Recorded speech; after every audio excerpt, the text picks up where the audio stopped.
li nga xam ne moo di enquêteurs yi c'est-à-dire Abdou li nga xam ne itam wax na ko enquêteurs yi si boobu de vidéo laa leen daal di dëgtal suñu ay naataango yu Seneweb ñëwaat neen si nu mu gën a yaatoo si l'audition de Abdou Nguer en tant que tel. Donc envoyé chez le procureur du côté de la régie ce mercredi yamook li nga xam ne que mu di 16 avril. Donc le chroniqueur Abdou Nguer a fait l'objet d'un retour de parquet et il sera fixé sur son sort ce jeudi. Donc nag d'après Libération bi nga xam ne itam ñëwaat na tamit nu mu gën a yaatoo. Donc je cite, mais d'or et déjà indique le journal, le maître des poursuites dit le procureur moo daal di yóbbu boobu de dossier en instruction en saisissant le juge du troisième cabinet dans un réquisitoire. Le ministre public a demandé un mandat de dépôt. En tout cas donc Abdou Nguer ginnaaw ba section de recherche daal di arrêté pour division de fausses nouvelles daal di koy reproché d'une publication sur le compte TikTok boo xam ne itam ñi si daal tudd Abdou Nguer seul portant la mention le peuple réclame une autopsie au défunt Badio Camara. Face aux enquêteurs ki nga xam ne que moo di Abdou nag tontu na li nga xam ne que moo di laaj yi moom waat na c'est-à-dire donc Abdou a juré devant les enquêteurs que ni xamul fan la phrase bi jugee te itam doom moo ko daal di bindulu ko aussi mu nekk kàddu yoo xam ni itam yekki na ko. Abdou Nguer moom nee na aussi déggul français bi bind li nga xam ne que moo di nii le peuple réclame d'une autopsie du défunt Badio Camara, d'autant que souligne-t-il le journal les comptes Abdou Nguer bi nga xam ni itam moom nee na moom la am mooy Abdou Nguer officiel ak ki nga xam ne que moo di Awa Nguer maanaam ñaari compte yooyu lay gérer Abdou Nguer officiel ak Awa Nguer. Awa Nguer nag dina leen jaaxal moom mooy doomam bu jigéen concrètement moo waral mu tëj benn compte def si Awa Nguer concrètement. Alors quant au sujet de ces commentaires suggérants jëm si li nga xam ne que moo di dëkk bi ki nga xam ne que moo di Abdou Nguer mi ngi déclaré que ni dafa daal di basé wu sur certains faits de l'actualité. C'est-à-dire dafa sukkandiku si actualité moo waral mu daal di laaj jamono ji dee gi bëri na lool ba daa si yegg.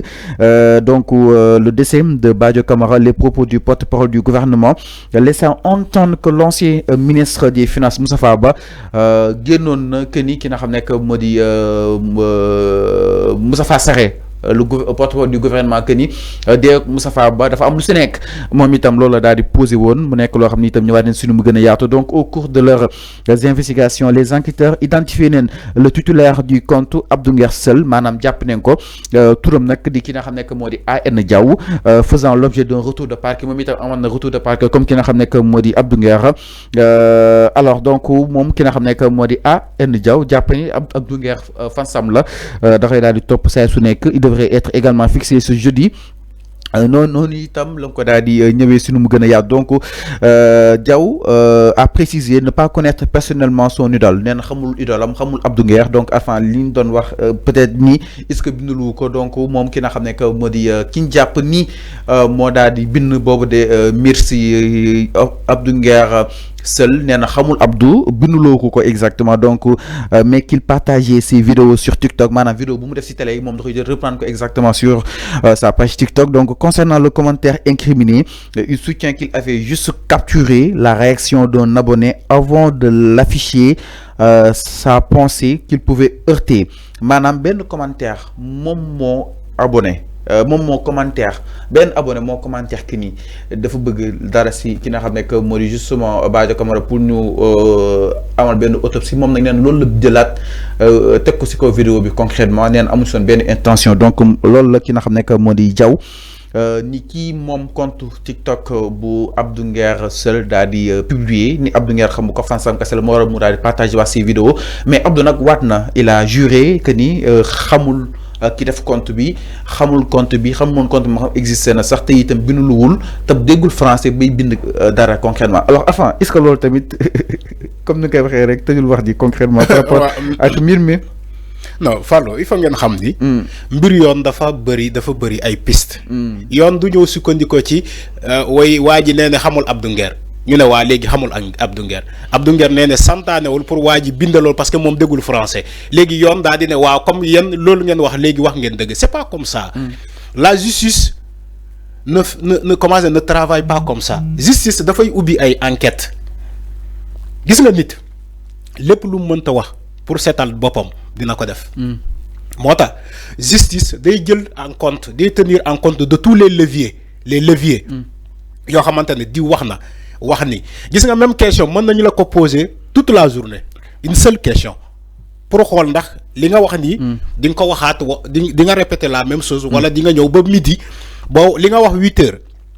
ñu xaar ba 13 heures ñu poser la même question reformuler ndax di nga waxaat la même chose ou pas moo tax ma ne la affaire justice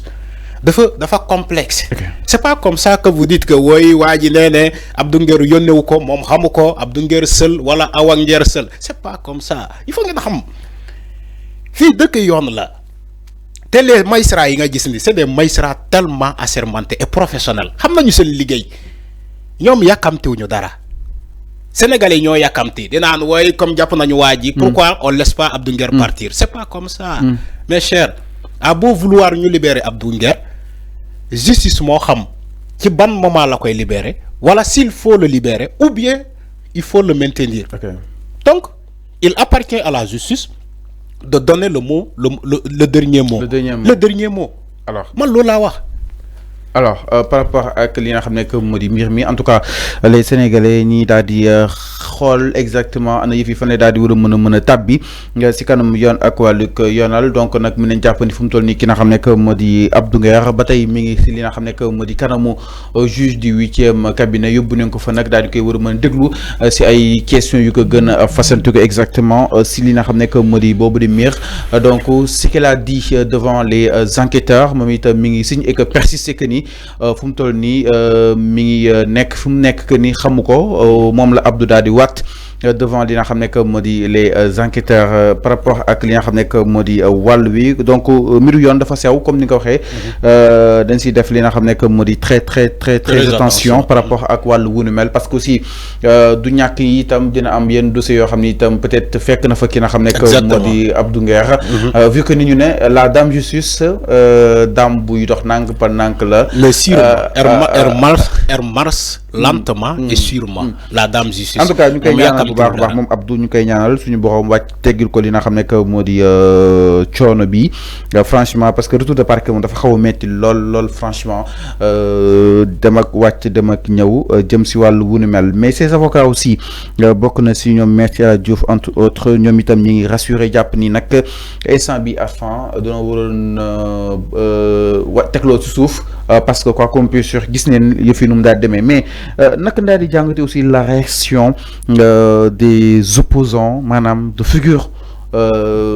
opposants ñu gën a mag ñi nekk ci kaw ñoom Barth ñoom Bougane société civile bi ñoom ñëpp ñu ci ginnaaw ki nga xam ne moo di Abdou Nguer donc est-ce que le fait que ñu ne mënuñoo comprendre Ousmane Sonko menace yu mu defoon tey aussi ñu gis Abdou Nguer muy dund li nga xam ne moo di ces mêmes genre de situation est-ce que du nga ko coller concrètement de situation yi nga xam ni itam peut-être jàpp naa ni ça n'a rien à voir mais Sonko est-ce que prêté wul le flanc ni opposants yi mën a opposé wu si dossier Abdou Nguer bi que ni Ousmane Sonko est en train d'exécuter justement ces menaces sur l'opposition mais aussi ñi nga xam ni itam ñoo bëgg a wax seen ay liberté d'expression. L'opposition a le droit de s'opposer. Elle s'appelle l'opposition. war nañu mën a opposer. mais opposition bu ñu war a opposer malheureusement ils s'opposent pas comme ils doivent s'opposer. xam nga ñoom seen opposition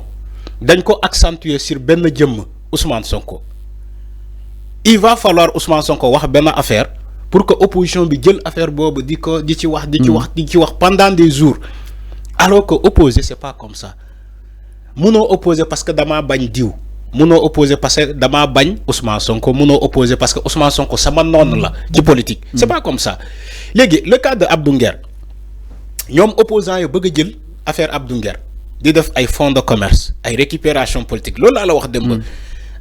Est-ce que ñoom mën nañu wax ba ñu libérer Abdou Nguer je pose la question est-ce que Bougane mën na wax ba ñu justice tey libérer Abdou Nguer non est-ce que Barthélémy Dias mën na wax ba justice ne léegi dinaa libérer Abdou Nguer parce que Bougane wax na parce que Barthélémy Dias wax na non ça ne se passe pas comme ça. Mais ñoom ils peuvent s'opposer au lieu de parler ci yeneen comment dirais-je fait yoo xamante peut-être dina amal njëriñ askan wi. Parce que opposition c'est ça mais opposition bi ils ont tendance à parler si des dossiers crypto personnels oui Abdou Nguer jàpp nañ ko jàpp ji bëri na bàyyi leen Abdou Nguer deful dara voilà yow c'est comme si tu es la justice. yow Barthélémy Diaz je donne juste un exemple hein, parce que voilà d'accord alors yow Barthélémy Diaz nga ne justice bi da nga war a libérer Abdou Nguer parce que deful dara c'est comme si yow Barthélémy Diaz tu as le dossier de Abdou Nguer chez toi. yow Bougane nga ne dañoo war a libérer Abdou Nguer parce que deful dara c'est comme si tu as le dossier de Abdou Nguer chez toi parce que tu n'es pas avocat à Abdou Nguer. Opposition dafa am taxawaay bu mu war a taxawee man je suis d'accord la société civile ñu ne non nañu xool nan la ñuy fexe ba régler la question comment dire de la diffusion des fausses nouvelles. Voilà la question des injures publiques. de ces ateliers. ñu andi ay réformes. Je suis d'accord nit joxe xalaatam noonu mais quant à des opposants yi taxaw di naan way libérer Abdou Nguer parce que on doit libérer Abdou Nguer non c'est pas comme ça quand Abdou Nguer il dit des conneries yéen opposants yooyu ol ke ngeen woo ko ne ko ah sëñ bi li nga wax ni kenn du ko wax ci télé mais ils vont pas le faire parce que Abdou Nguer tout ce qu'il dit arrange l'opposition. Tout ce que Abdou Nguer dit dans les plateaux là, ça arrange l'opposition. Donc quand Abdou Nguer attaque le pouvoir, ou bien attaque Ousmane Sonko, eux, ils applaudissent, ils sont fiers, ils sont contents. Maintenant, quand on arrête Abdou Nguer, rappelez qu'à l'ordre, ils commencent à organiser un point de près pour dire non, on doit libérer coûte que coûte Abdou Nguer. Parce qu'il est qui? Il est qui? Moi, waxuma ni que dafa kasso ba mu nek nonu dam ci fier dedet je ne suis pas fier dama ne quand tu es un opposant il faut savoir être là au bon moment mettre les pieds là où tu dois mettre les pieds et dire ce que tu devais dire. Okay. Attention, c'est très important. Alors, parce que li sank opposition bi ci ñaari élection yi wessu c'est une communication là. ñom dañu jël sen communication accentuer ko ci ben nit Ousmane Sonko suba ba ngoon Ousmane Sonko lañuy tuddu ol ke di dem jaay askan plan wala jaay leen ay programme ñoom ñu jël seen communication yëpp Ousmane Sonko ñëw dóor leen dóor yi métti il continue encore de répéter la même chose dama bëgg a yee opposition bi pour mu yeewu gis nga buy opposé à quelques encablures